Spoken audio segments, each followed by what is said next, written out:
one of 4 Canadians who returned home from a cruise ship where there was a hantavirus outbreak received a presumptive positive test result for the virus. Canadian officials said Saturday. Results from the National Microbiology Lab in Winnipeg to confirm the case are expected to come over the weekend, said Dr. Bonnie Henry, the public health officer for the province of British Columbia.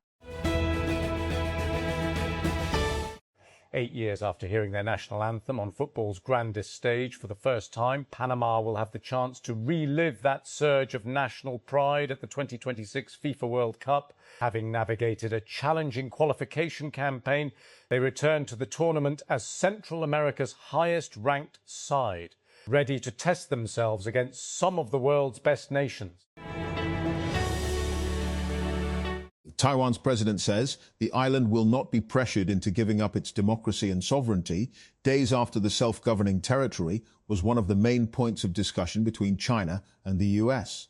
Taiwan will not provoke or escalate conflict, but it will also not relinquish its national sovereignty and dignity, or its democratic and free way of life, under pressure. William Lai Ching-te posted on social media on Sunday. New York City, USA, like clockwork each May, soon-to-be college graduates drift into New York City's Washington Square Park in caps and gowns, typically in purple, the school color of nearby New York University. A sea of mostly 20-somethings gather for photographs that mark the moment when the predictability of collegiate life comes to a close and new graduates face the uncertainty of what's next. Julie Pehel, who just finished a master's degree in public health, was one of those graduates. But a tight job market has dampened the joy of the graduation ceremony. Welcome back to TechCrunch Mobility, your central hub for news and insights on the future of transportation. To get this in your inbox, sign up here for free. Just click TechCrunch Mobility. There is a bit of a theme emerging in transportation and really every industry. AI is creating jobs for some at the loss of others. The first day of Zilhajj will be observed on Monday, the 18th of May 2026. The Central Ru'ati Hilal Committee announced a short while ago. This has further confirmed that Eid al-Adha will be observed in Pakistan on Wednesday, 10 Zilhajj 1447 AH, i.e. 27th May 2026. The capital city has launched the Women Enterprise Market in G11. M&A and Parliamentary Secretary Farah Naz Akbar inaugurated the facility in a ceremony that was organised by the Islamabad Women Chamber of Commerce and Industry in partnership with the Capital Development Authority, Metropolitan Corporation Islamabad and JazzCash. The Marketplace Initiative responds to stark gender disparities in Pakistan's business sector, where women constitute only 1% of entrepreneurs compared to 21% for men. The facility operates entirely on cashless transactions, designed to integrate female business owners into formal financial systems and enhance their digital literacy. The Ru'ati Hilal Committee announced on Sunday that the Zilhajj moon had been sighted and Eid al-Adha will be celebrated on May 27. The announcement came after the committee met earlier today in Karachi for the moon sighting, while meetings of zonal committees were also convened in Islamabad, Lahore, Quetta and Peshawar. Islamabad, the Directorate General of Immigration and Passports, DGIP, is set to introduce nationwide home delivery of passports and launch a chatbot to help applicants, Passports DG Muhammad Ali Randawar told Dawn on Sunday. Applicants will soon have the option to get passports delivered to their doorsteps, he said, adding that discussions with a courier service company were underway for this purpose. Prime Minister Shehbaz Sharif held a phone call with his Qatari counterpart on Sunday and thanked the leadership of Qatar for its strong endorsement and support of Pakistan-led peace efforts. According to a statement shared by PM's spokesperson for foreign media, Mosharraf Zaidi on X, the Premier had a warm and cordial conversation with Qatar's Sheikh Mohammed bin Abdul Rahman bin Jassim Al Thani, and the two leaders exchanged views on the evolving regional and international situation. The son of Palestinian President Mahmoud Abbas has secured a seat on Fatah's highest leadership body as initial results emerged from the movement's first Congress in the occupied West Bank in a decade. The three-day 8th General Conference in Ramallah, which began on Thursday and finished on Sunday, came as Fatah faces existential challenges following Israel's genocidal war on Gaza. A drone strike has sparked a fire on the perimeter of the Baraka nuclear energy plant in the United Arab Emirates, UAE, raising new concerns over a potential new regional escalation amid a fragile ceasefire between Iran and the United States. Authorities in Abu Dhabi said the blaze broke out at an electrical generator in the Al Dhafra region on Sunday. No injuries were a perimeter in the Al Dhafra region on Sunday, and officials said radiation levels remained normal. VR46 Racing's Fabio Di Gianantonio has claimed victory at the Catalan Grand Prix in extraordinary circumstances, taking the checkered flag after a race that was red-flagged twice due to multiple crashes. The Italian secured only his second MotoGP victory and VR46 Racing's first since the Indian Grand Prix in 2023. But Sunday's triumph was overshadowed by serious incidents that sent Alex Marquez and Johann Zarco to hospital. The southern state of Georgia is set to hold its primary vote on Tuesday, drawing battle lines for November's consequential midterm elections in the United States. Among the most closely watched races will be the Republican contest to choose a challenger for Democratic Senator Jon Ossoff, whose 2020 victory came amid a liberal surge in a state long dominated by conservatives. When Lior Susan started Eclipse Ventures in 2015, the firm's thesis of digitizing the physical world wasn't particularly popular in Silicon Valley. It was the era of enterprise software and SaaS, and it felt fairly lonely the first couple of years, Susan said on stage at a recent Strictly VC event in San Francisco. A meeting of the Ru'at-e-Hilal Committee is currently underway to cite the Zilhaj moon, based on which the dates for Eid al-Azha are to be determined. The meeting of the Central Ru'at-e-Hilal Committee is being held in Karachi, while other zonal committees are holding meetings in other cities.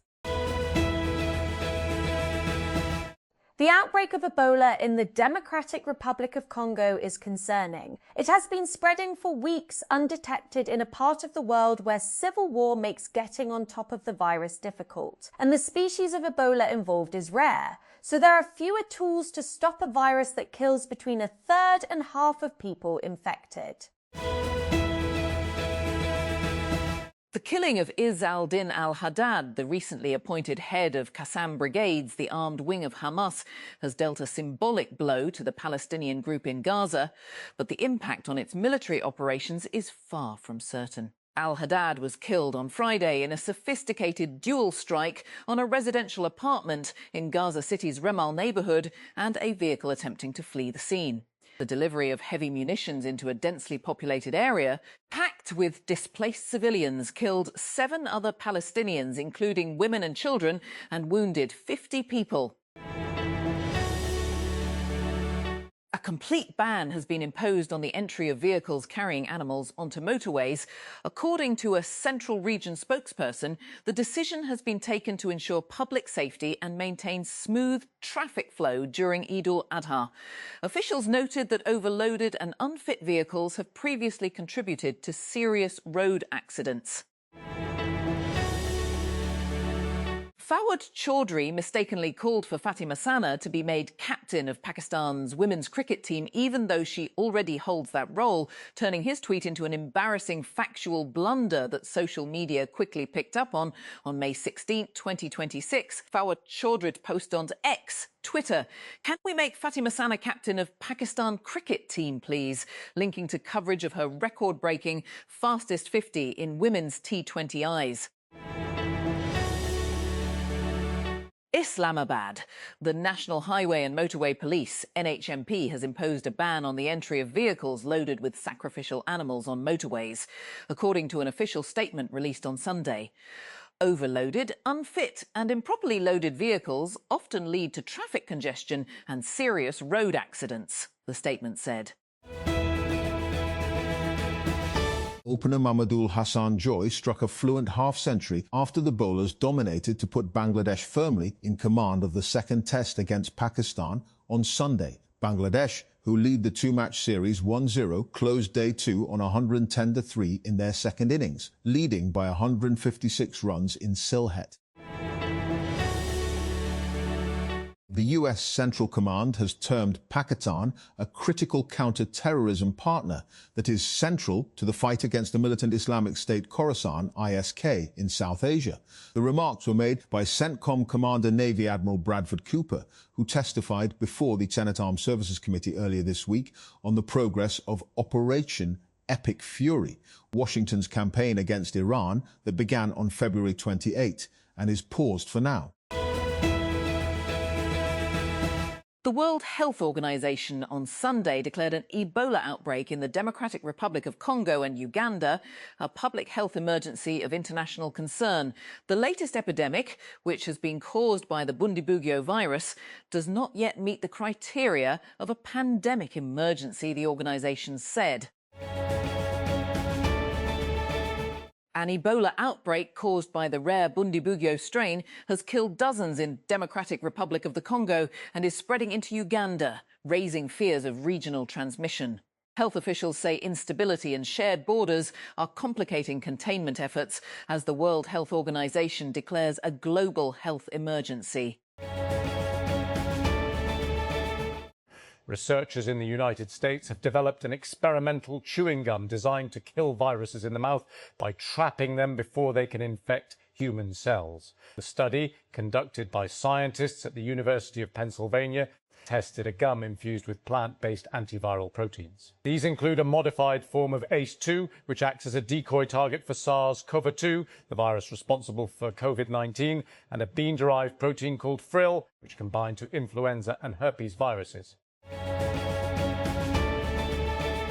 Ex-chatbot Grok has failed to clearly identify the country responsible for a recent drone strike on a nuclear power facility in Abu Dhabi. The discussion intensified after users turned to Grok to confirm which country was behind the attack. The chatbot provided uncertain or inconsistent responses. Grok is currently unavailable. It replied to some people who asked for a confirmation. It also said Grok is currently available to Premium and Premium Plus subscribers only. South Air, a new Pakistani private airline, is preparing to expand its fleet even before launching commercial operations. According to reports, South Air plans to begin flight operations in June 2026, using ATR-72 aircraft as the backbone of its initial fleet.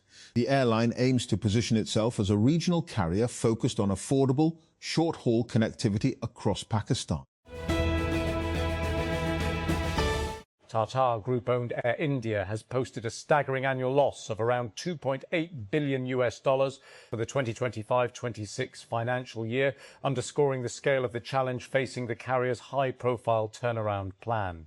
The loss figure, equivalent to 3.56 billion Singapore dollars, was disclosed by Singapore Airlines, which holds a 25% stake in Air India in its latest annual report. The deficit marks Air India's biggest annual loss since it was taken over by the Tata Group from the Indian government in 2022. It also represents one of the deepest losses recorded by any major Asian carrier in recent years, coming at a time when global air travel demand has largely recovered from the pandemic. A renowned Nepali Sherpa guide scaled Mount Everest for the 32nd time on Sunday, an official said, smashing his own record set last year. Kamirita Sherpa, 56, reached the 8,849-meter peak, the highest in the world, while guiding clients from the 14 Peaks Expedition Company.